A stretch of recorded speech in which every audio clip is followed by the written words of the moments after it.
रावलपिंडी के इलाके मोहड़ा कालू में छोटा तैयारा गिरकर तबाह। यानी शाहिदीन के मुताबिक तैयारा गिरने से करीब वाक़े झुग्गियों और पुख्ता घरों में आग लग गई। रेस्क्यू की टीमें इमदादी कार्रवाई में मसरूफ।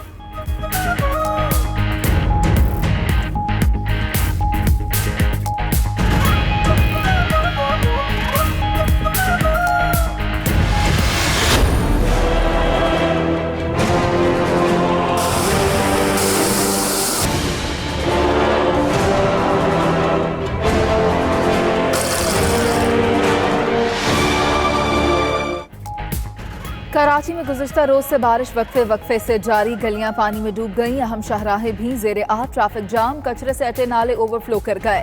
पानी घरों में दाखिल, निकासी आब के काम में हुकूमती इदारे पूरी तरह नाकाम। शहर में करंट लगने के भी वाक़यात, मुख्तलिफ इलाकों में 10 अमवात।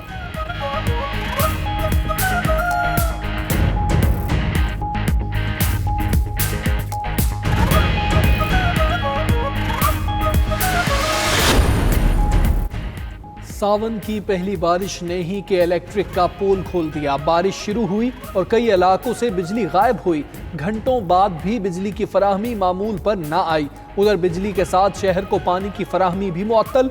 नेपरा का कराची में बिजली की बंदिश और करंट लगने से इंसानी जानों के ज़या पर नोटिस। नेपरा का कहना है कि इलेक्ट्रिक के तमाम शिकायत सेंटर से सार्फिन को कोई रिस्पॉन्स नहीं दिया गया कि इलेक्ट्रिक इंतजामिया फौरी मुतासरा इलाकों में बिजली बहाल करे। बारिशों के बाद सिंध में आज तमाम सरकारी और निजी स्कूलों में तातील। NED यूनिवर्सिटी, वफाकी उर्दू यूनिवर्सिटी और शहीद भुट्टो जामिया कानून के आज इम्तिहानात मुलतवी। सिंध मदरसतुल इस्लाम यूनिवर्सिटी में भी आज तातील।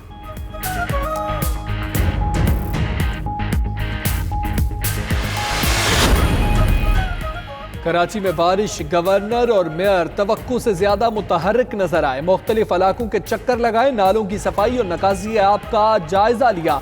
खुशगवार मौसम में खुशगवार मूड में गर्म चाय का भी मजा लिया। उधर वजीर आला सिंध सैयद मुराद अली शाह हैदराबाद चले गए। कहते हैं हैदराबाद में काफी बारिश हुई, वहां सूरत हाल का जायजा लेंगे। सुबह 6 बजे वापस आकर कराची का दौरा करेंगे।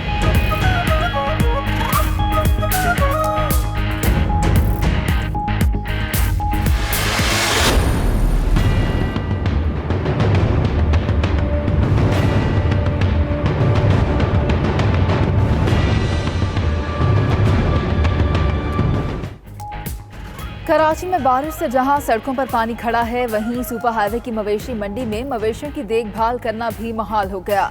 व्यापारियों ने पानी जमा होने पर जानवरों को महफूज मकामात पर मुंतकिल करना शुरू कर दिया।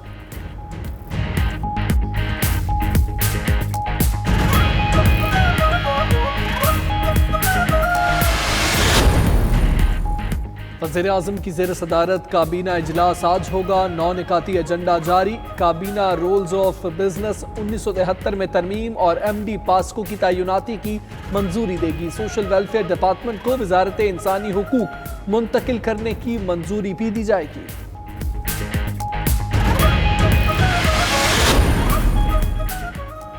वज़ीर-ए-आज़म इमरान खान से army chief general Qamar Javed Bajwa की मुलाकात। वज़ीर-ए-आज़म ऑफिस में मुलाकात में DG ISI lieutenant general Faiz Hamid और DG ISPR major general Asif Ghafoor भी मौजूद थे।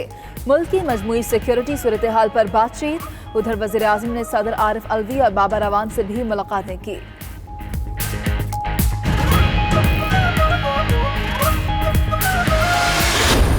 जब कानून की बालादस्ती नहीं होती तो कमजोर के लिए कानून होता है, ताकतवर के लिए दूसरा कानून होता है। 24,000 अरब रुपए का 10 सालों में इस मुल्क को मकरूज किया है और वो जवाब नहीं दे रहे। उनके लिए अगर जेल में है तो एयर कंडीशन लगे हुए हैं। बेचारे आम आदमी 70% पाकिस्तानियों के घरों में एयर कंडीशन नहीं है, उनको जेल में एयर कंडीशन मिले हुए हैं, टीवी लगा हुआ है। वहां जो ज्यादा जुर्म करता है उसको प्रिविलेजेस दी हुई हैं। वज़ीर-ए-आज़म इमरान खान का कहना है तबाही का सबब 10 साल में 24,000 अरब का मकरूज होना है। जिन पर करप्शन केसेस हैं वो बेगुनाही का सबूत नहीं देते। मजहब के नाम पर सियासत चमकाई जाती है। मुल्क में रियासत मदीना का निज़ाम लाएंगे। मुल्क में कानून की बालादस्ती नहीं, बड़े मुजरिम के लिए बड़ी सहूलतें हैं। जेल में AC लगे हैं, जवाब मांगे तो कहते हैं इंतकामी कार्रवाई हो रही है।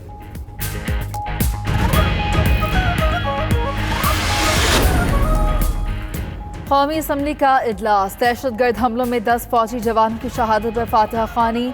शहबाज शरीफ ने हमलों की शदीद मजम्मत की। कहा खित्ते में अमन के लिए पाकिस्तान की कोशिशें जारी हैं। अपोजिशन लीडर का गिरफ्तार अरकान के प्रोडक्शन ऑर्डर का भी मुतालबा। कहा राना सना के पास चारपाई या कुर्सी नहीं है, जमीन पर सोते हैं। उधर शहबाज शरीफ ने कमरा अदालत में राना सना से भी मुलाकात की। गाड़ी रोकने पर शहबाज शरीफ पैदल अदालत पहुंचे।